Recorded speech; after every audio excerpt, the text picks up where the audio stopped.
c'est normal gestion Barthélémy Dias ñu saytu ko. parce que je l'ai dit et je l'ai toujours dit c'est un grand voleur Barthélémy Dias. sàcc bu mag la. te mission bi buy pare il risque d'aller en prison. parce que dinañ fa gis ay mbóot yu mag a mag yi nga xam ne def na ko ci mairie de Dakar 2 ans yàlla dafa def de 2 ans rek la fa def. alhamdulilah pour ñun lay Dakar waa. su fa yàggoon kii musiba lay def. te il va en profiter pour s'enrichir de façon impunie. comme il l'a fait avec Mermoz Sacré-Cœur bi nga xam ne moo doon édile bi pendant 14 ans. luubal suñu suuf yëpp.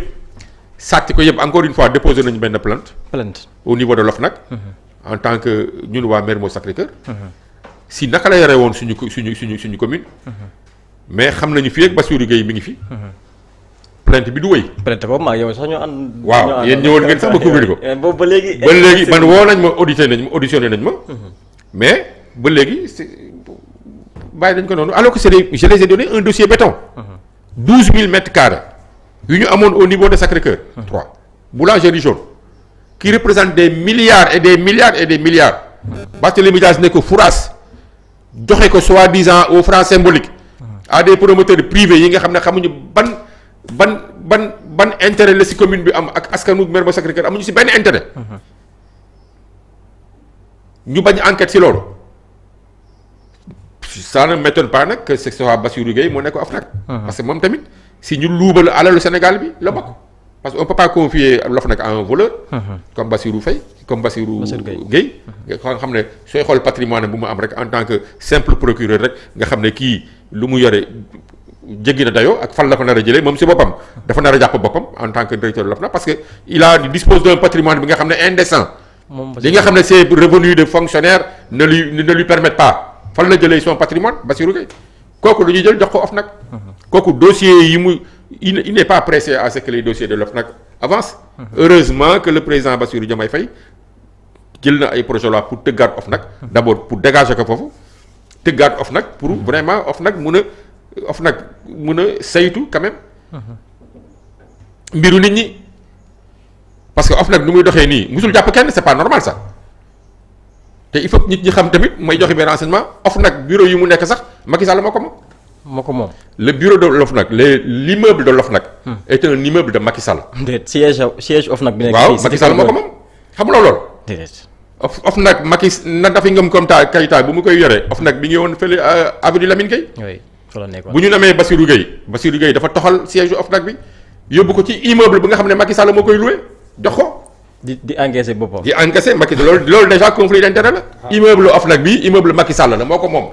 turu Macky Sall la nekk SCI bi nga xam ne Macky Sall ak Marème Faye Sall ñoo ko moom. ñoom ñooy loué bëgg naa xam sax.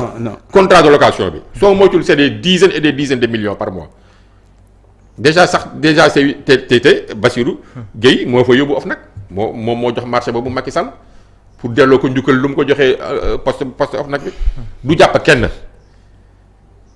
fii ak mi ngi fi du jàpp kenn te pour revenir à ta question. donc dossier wu Barthélémy Dias au niveau de Mermoz Sacré-Cœur bi fi ne fang kenn géré wu ko OFNAC réglé wu ko léegi dossier Dakar bi ñu ne ñu ngi koy mairie Dakar bi ñu ngi koy sayma dinañ ko jàpp parce que ay mbóot yu mag la fa bàyyi. mbóot la fa bàyyi si ban fa. man nee na nañu auditer bourses yi ni ñu koy joxee. les bourses de la mairie de Dakar parce que bourse mairie de Dakar yi c'est 3 milliards par an. mu jël direction de l'enseignement et direction de l'éducation. jox ko benn booyam bi nga xam ne ñoo bokk koñ. un petit ñu koy woowee Pape Konaré. ñu koy woowee finalement xale xaalis temps yi booy def noonu ñu ko doon woowee tay parce que c'est un marché de 3 milliards. mais bourses yi naka la ñu koy joxee. ils font de faux dossiers d'étudiants. soi-disant ñu ngi leen di octroyer ay bourses alors que seen poste lu ñu koy damm. des étudiants fictifs. wax naa nañu auditionner les bourses de la ville de Dakar naka la ñu koy joxee. les 3 milliards là annuels la fan la xaalis bi di jaar lu ëpp ci genn wàll gi ci seen poste lay ñëwaat parce que booy boobu nga xam ne c'était le directeur de l'éducation Barthélémy Dias bombardé ko foofu mu nekkoon son chargé de communication bu muy def campagne. après il menait moom ci wàllu boppam un train de vie bi nga xam ne mais qui ne pouvait pas provenir de son salaire. parce que ñëpp xam nañu le directeur de l'éducation tu n'as pas plus de 1 million de salaire tu n'as même pas 1 million de salaire. mais tu mènes un rythme de vie bi nga xam ne di distribuer de l'argent à gauche à droite il faut que nit ñi xam le sommet sur l'eau Barthélémy Dias 2 mois après sa nomination à la mairie de Dakar wax naa leen il a organisé ici le sommet sur l'eau sommet bi nga xam ne au départ c'était confié à des fonctionnaires de la ville de Dakar ñu travailler si compte d'exploitation bi naka la ñuy organiser sommet bi évaluer gan yi bu ñuy ñëw réception yi billet d'avion yi hébergement yi yépp ba xayma xaalis bu nar a organiser sommet bi mu wëlbatiku nangu ko ci comité bi jox ko benn xaritam bu jigéen kooku multiplier fekk liggéey nañu d'abord si facturation yi ak yépp liggéey nañ si budget bi du jour au lendemain le budget a été multiplié par 2 mu jox ko benn xaritam bu jigéen une privée kooku facturé. ngeen jàpp ne surfacturation mais bien sûr surfacturation non mon ami. surfacturation la loolu. surfacturation la daf si am. les billets d'avion. son propre collègue maire de Dakar Plateau l'a décrié. qui est membre du conseil membre du kii. Alioune Ndoye. il a posé comment le budget sur les billets d'avion. les scandales. sur les toilettes publiques de plus de 2 milliards. mu jënd ay conteneurs yi nga xam ne mu ne bu si nekk 10 millions la alors que day fen c'est des conteneurs qui ne coûtent même pas 2 millions qui n'ont même pas 2 millions de valeur conteneurs yaa ngi nii un peu partout dans la ville de Dakar benn doxu si benn utiliser wuñ si jënd ko 2 milliards sandi ko tasaare ko ñun boo demee yu nekk Baobab ñun suñu koñ man yu ma xam man yu may gis di fa romb chaque jour benn baaxu si léegi bunt yi damm nañu amul branchement au niveau xanaa kay yooyu soo koy installer ay douche publique di nga organiser un semblant de réseau bu nga xam ne fa la déchets yi ak ñoom seen di jaar wala affaire yooyu mais dara ces conteneurs sont abandonnés depuis plus de 1 an et demi 2 ans pratiquement kenn utiliser wul conteneurs yi nga ne ak somme grave yi nga ne moom nga dépensé pour jënd ko mais pourquoi cela loolu yëpp buñ ko sayma il ira en prison làmmiñam bu rëy bi yëpp c'est ça pour après bu ko yoon rapport épinglé ñu woo ko mu bugg politiser biir bi mais ñëpp xam nañu ñii def nañ lu ne fang mi ngi fi te à la kulli alin avec un peu de sérieux ñu tëj leen kaso donc ñu ngi xaar rapport yi mais man je suis sûr et net je connais déjà comment fonctionne l'homme xam naa je l'ai vu de mes propres yeux bu mu nekkee ay Mermoz Sacré-Cœur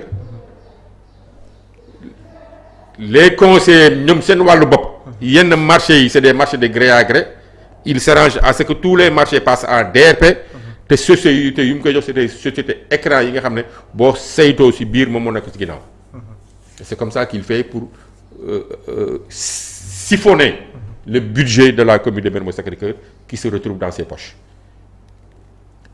alhamdulilah bu ñu ko destituer avant muy jeexal mandat parce que kii su fi naroon nekk 5 ans wala de musiba lay nekk ci la ville de Dakar.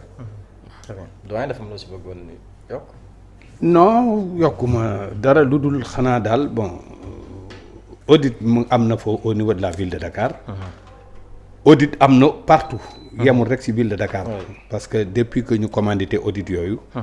y a des communes ciblées. yoo xamante ni foofu la ñuy def audit yi. 16 mairies la. il y a 16 mairies donc ñun xëy na peut-être bu Dakar bi xëy na moo ñu gën a intéressé parce que nous sommes ici à Dakar mais li wér te wóor mooy l'enquête suit son cours on verra lu muy génnee mais xam naa ni daal bon les gens ont tendance à décrier que ne am na nébuleuse au niveau de la ville de Dakar du temps de Barthélémy Dias mais ces nébuleuses là il est temps nag léegi ñu xool lan moo fa xew j'ai une fois entendu le maire de Plateau Alioune Ndoye wax ne bon il demande en tant que conseil municipal que le Barthélémy Dias wax ñu les comme ni nga ko waxee léegi mu wax ñu comment ça s'est passé pour les frais de voyage frais de voyage ak yooyu ça je l'ai une fois entendu exorbitant parler mu wax ci loolu en tant que conseil municipal man nag comme je ne suis pas conseiller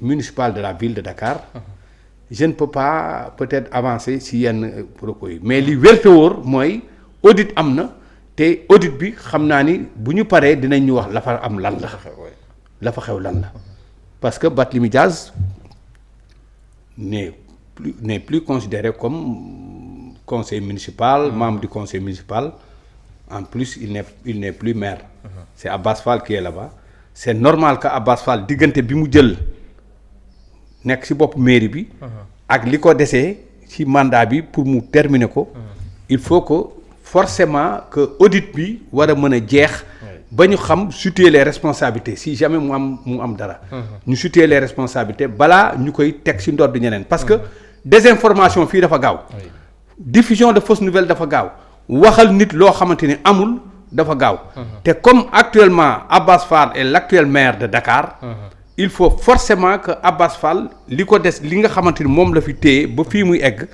ñu xam ne Abass li fi xewoon ci diggante bi bu fekkee am nay njombe moom il n'est impliqué ni de près ni de loin c'est ça qui est important bon léegi nag